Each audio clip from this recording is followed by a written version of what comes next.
Bhakta Vranda.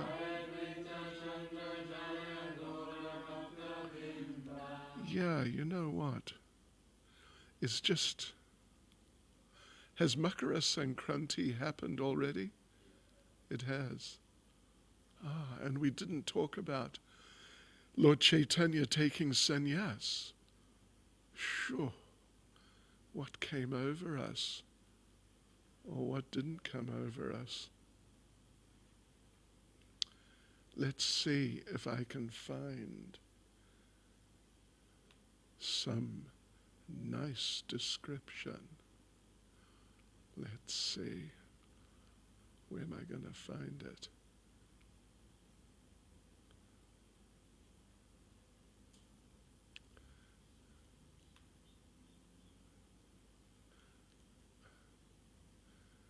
Where are we? No.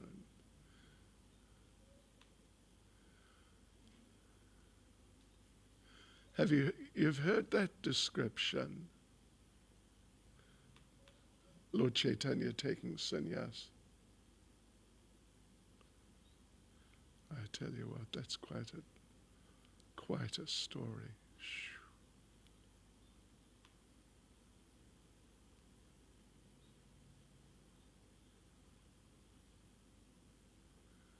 Now what have I done? Huh?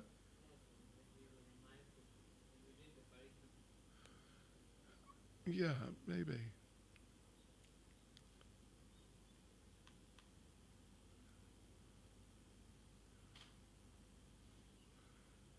Oh, well, anyway. Let's see.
Okay, bear with me. We're getting there, devotees. Vishvarup, not Vishvarup.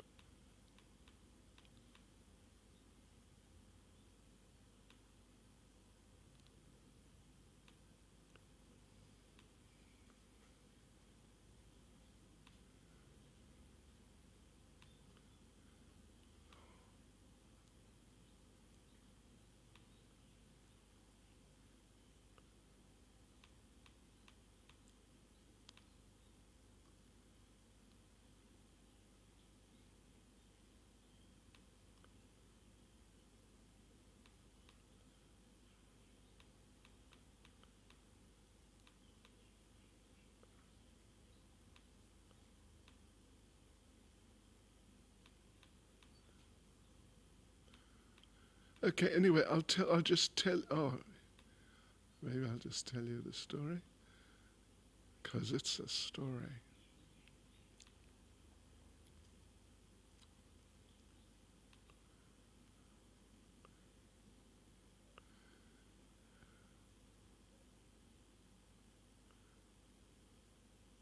So, okay, let's just see how this works out here. This is actually Chaitanya Mangala. You know, the Lord Chaitanya, he left home very early in the morning, or sort of, yeah, very, very early in the morning. It was still dark. And he went with Lord Nityananda, Chandrasekhar, and Damodar Pandit and Vakreshvara Pandit.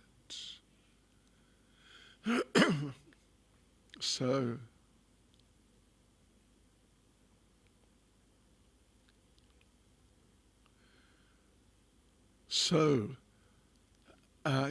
then they swam across the Ganga, and Sachimata and Vishnu Priya came running behind them, but they couldn't swim across the Ganga, so they just had to stop. And that place now, it's a ghat, it's a boat ghat, just up from Mayapur, little way.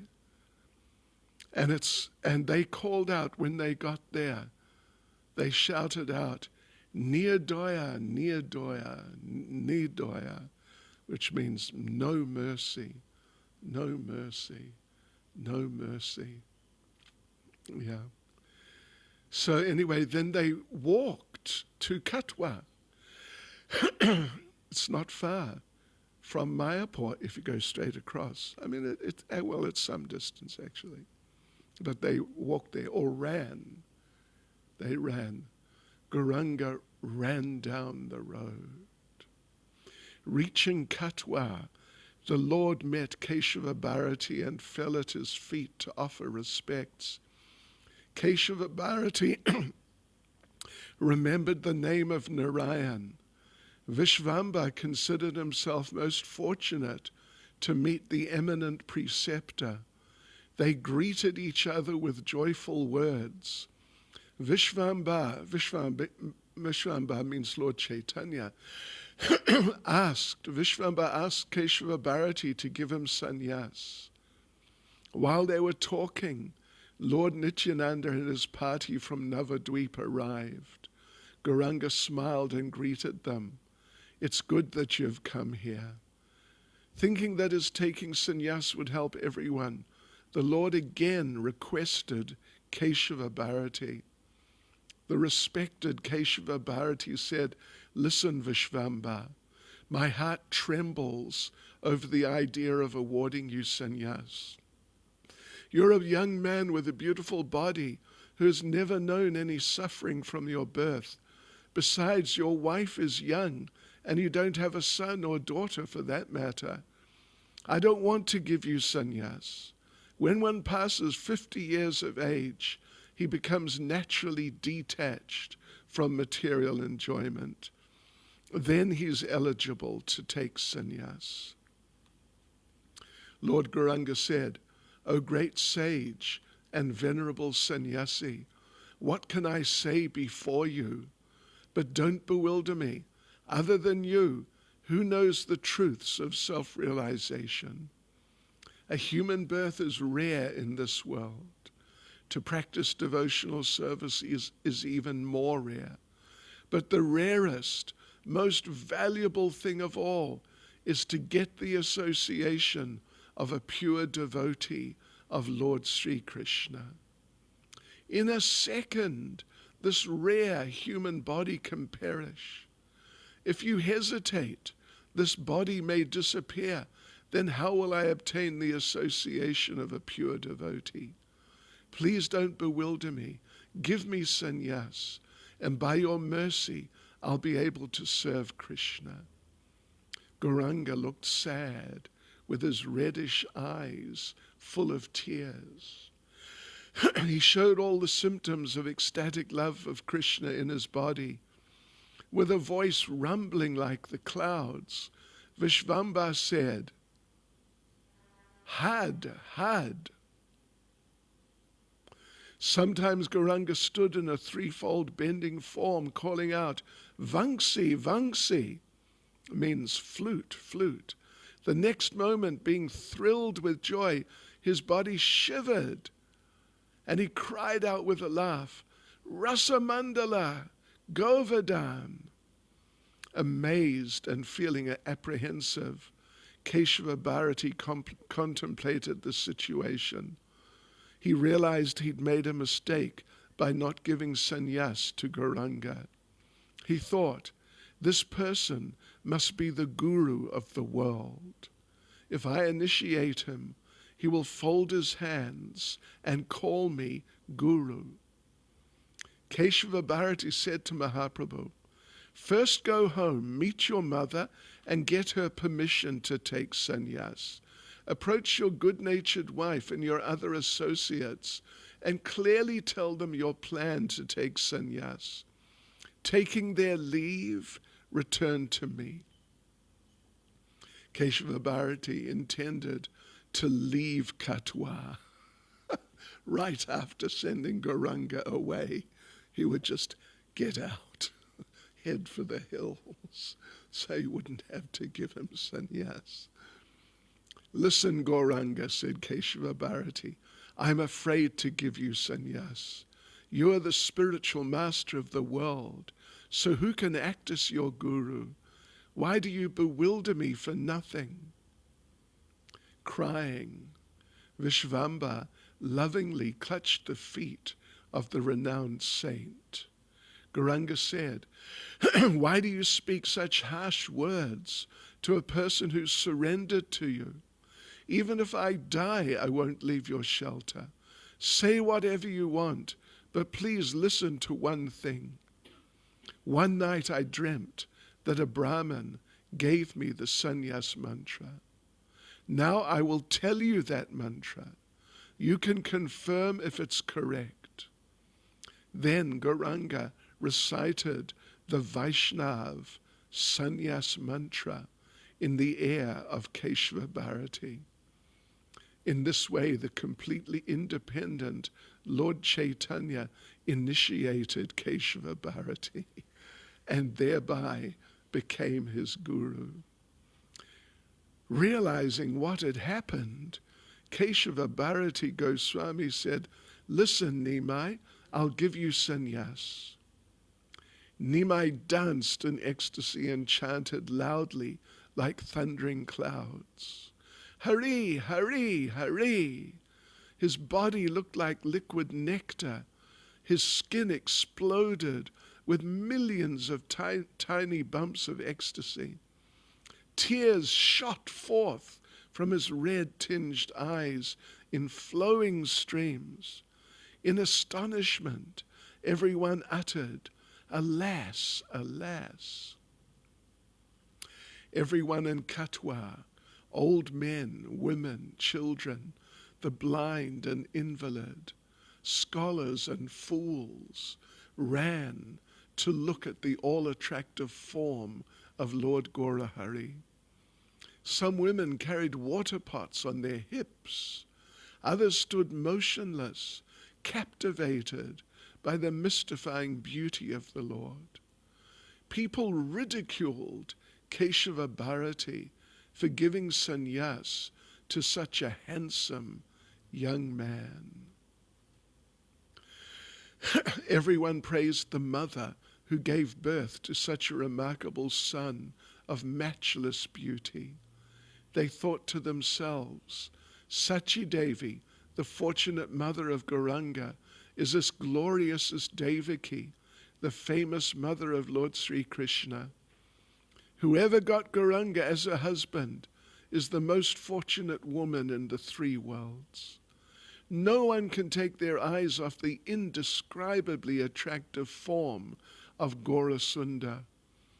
Any woman would die simply by hearing that he's taking sannyas. How can we tolerate his taking sannyas? The people who were thinking like this began weeping loudly. So what happened?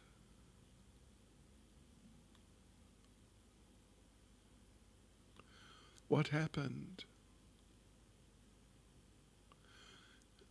What happened is that they're blaming, all these people they're blaming and just saying, can't do it, shouldn't do it, and telling Keshava Bharati, it's just, you're doing the wrong thing.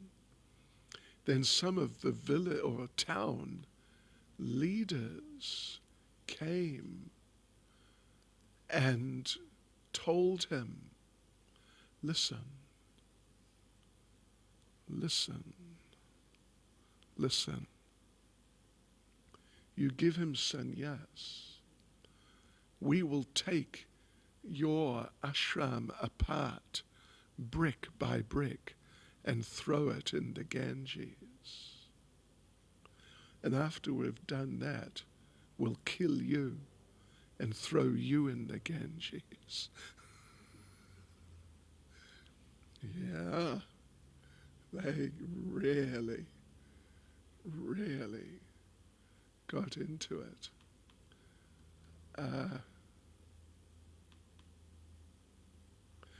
Yeah, they really got into it. And so Keshava Bharati did not know what to do. So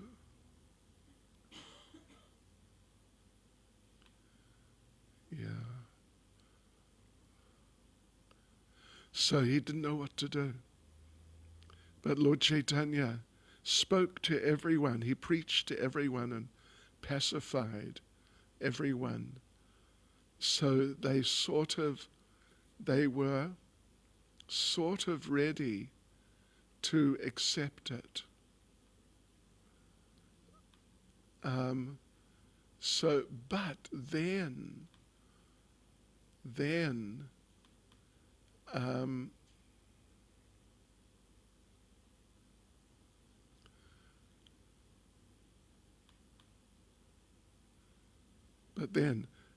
then they had to get someone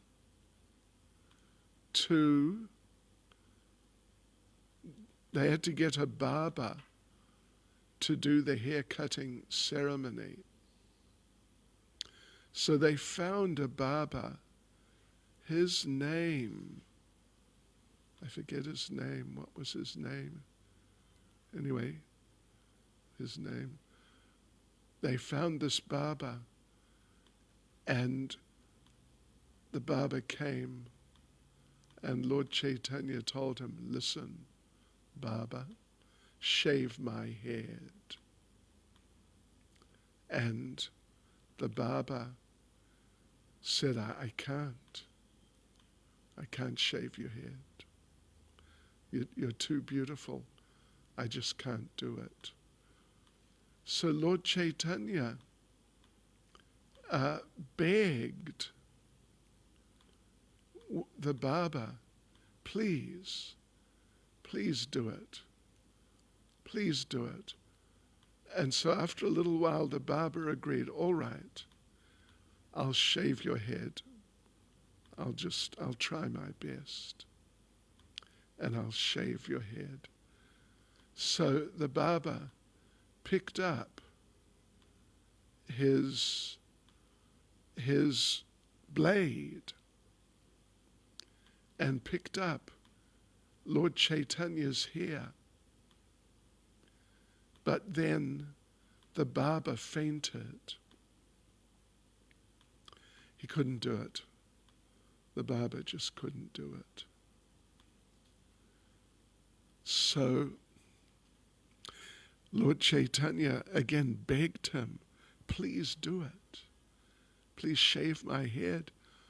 I want to take sannyas and save the whole world, help everyone in the world. So the barber sat up and picked up his blade again and came to Lord Chaitanya's head and picked up some of his hair. But then he stopped again, and Lord Chaitanya asked him, what's wrong? What's happened to you? And the barber said, I can't see you. I'm crying too much. I can't. Madhu. Yeah. Madhu? Oh, okay. So yeah, I said, I can't see. There are too many tears. I cannot see. I can't do it. And Lord Chaitanya told him, listen, just do it. And the Baba was holding some hair and crying. And then he said again, he said, I can't do it. And Lord Chaitanya asked him, why can't you do it? And the Baba said, my blade is crying, so I can't do it. So in the end, where are you getting that from? Indra Yugna Maharaj went to that place and they related the whole pastime. Oh, okay. Yeah, I've got the whole pastime, but it's in the Mayapur book, which I don't have here. I mean, here. So the Baba eventually pulled himself together, stopped crying, and he lifted one hair. And with the blade, he cut one hair. And when he cut that one hair, 1,000,000 tears fell. So, yeah, very incredible situation. Very incredible situation. Lord Chaitanya taking sannyas to save the whole world. Let me see if I can find something more.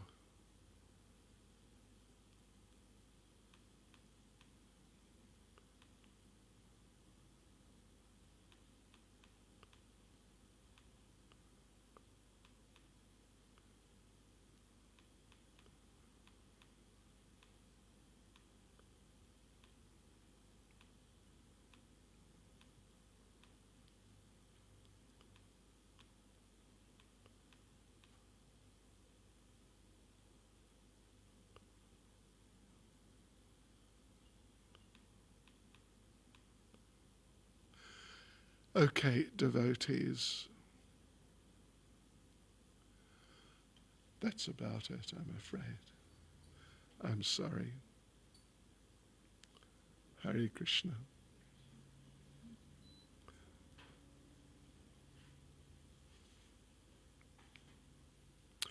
And when Lord Chaitanya left Navadvip, then everyone was just going mad, completely mad. And one devotee told, Advaitacharya was there with many of the devotees. One devotee said, I'm going to throw myself in the Ganges and commit suicide. And he got up to start running. And Advaitacharya said, no, don't go. And the devotee said, no, I must go. And Lord Chaitanya said, no, don't go. Just wait for me, and I'll commit suicide with you too.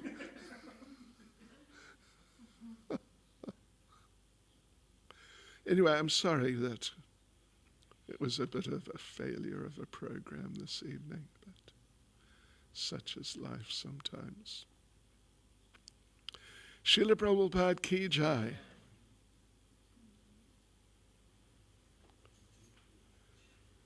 Jai.